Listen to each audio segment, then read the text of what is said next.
ಈಗ ನಿನ್ನೆ ಡಿ.ಕೆ. ಸುರೇಶ್ ಅವರು ಸ್ಟೇಟ್ಮೆಂಟ್ ಕೊಟ್ಟಿದ್ದಾರೆ ದಕ್ಷಿಣ ಭಾರತ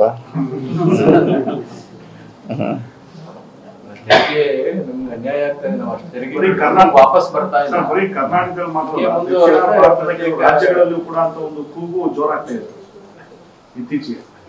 ಅಲ್ಲ, ಅದು ಬಿಜೆಪಿ ಸರ್ಕಾರ ಸಮಾನತೆಯಿಂದ ನೋಡ್ಬೇಕದು, ಅವ್ರ ಜವಾಬ್ದಾರಿ ಅದು. ಆ ತರ ಕೂಗು ಹೇಳಬಾರ್ದು, ಅನ್ಯಾಯ ಆಗಬಾರ್ದು ಅಂದ್ರೆ ಅದನ್ನ ಅವರು ಬ್ಯಾಲೆನ್ಸ್ ಮಾಡೋಂಥ ಅಧಿಕಾರ ಅವ್ರ ಕೈಯಲ್ಲಿದೆ, ಮೋದಿ ಅವ್ರ ಕೈಯಲ್ಲಿದೆ, ಪ್ರಧಾನಮಂತ್ರಿ ಅವರು.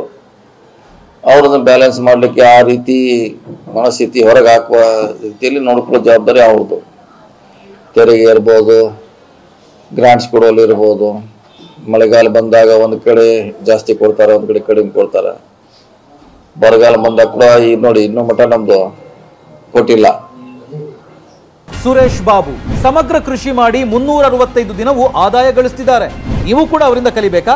ಅವ್ರ ಜೊತೆ ವಿಡಿಯೋ ಕಾಲ್ ನಲ್ಲಿ ಮಾತಾಡಬೇಕಾ? ಈಗಲೇ ಫ್ರೀಡಮ್ ಆಪ್ ಡೌನ್ಲೋಡ್ ಮಾಡಿ. ಕೊಡಬೇಕಾಗಿತ್ತು, ಇನ್ನು ಮಟ್ಟ ಕೊಟ್ಟಿಲ್ಲ. ಸೊ ಆ ರೀತಿ ಆಗದೆ ನೋಡಿದ್ರೆ ಯಾರು ಕೇಳೋಲ್ಲ. ಅನ್ಯಾಯ ಆದಾಗ ಸ್ವಾಭಾವಿಕವಾಗಿ ಪ್ರತಿಭಟನೆ ಮಾಡೇ ಮಾಡ್ತಾರೆ.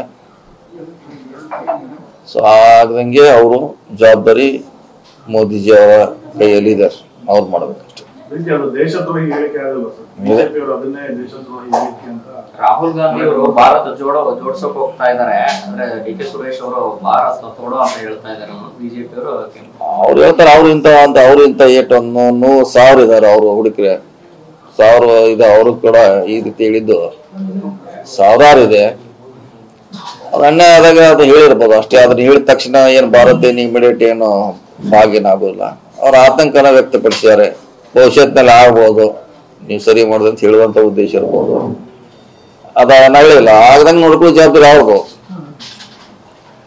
ಆ ರೀತಿ ಆಗಂಗ ಎಲ್ಲರನ್ನೂ ಸಮಾನತೆ ನೋಡುವಂತ ಜವಾಬ್ದಾರಿ ಪ್ರಧಾನಮಂತ್ರಿ ಅವ್ರ ಕೈಲಿದೆ. ನೋಡ್ಬೇಕಷ್ಟೇ, ನಮ್ದು ಸಜೆಷನ್ ಅಷ್ಟೇ.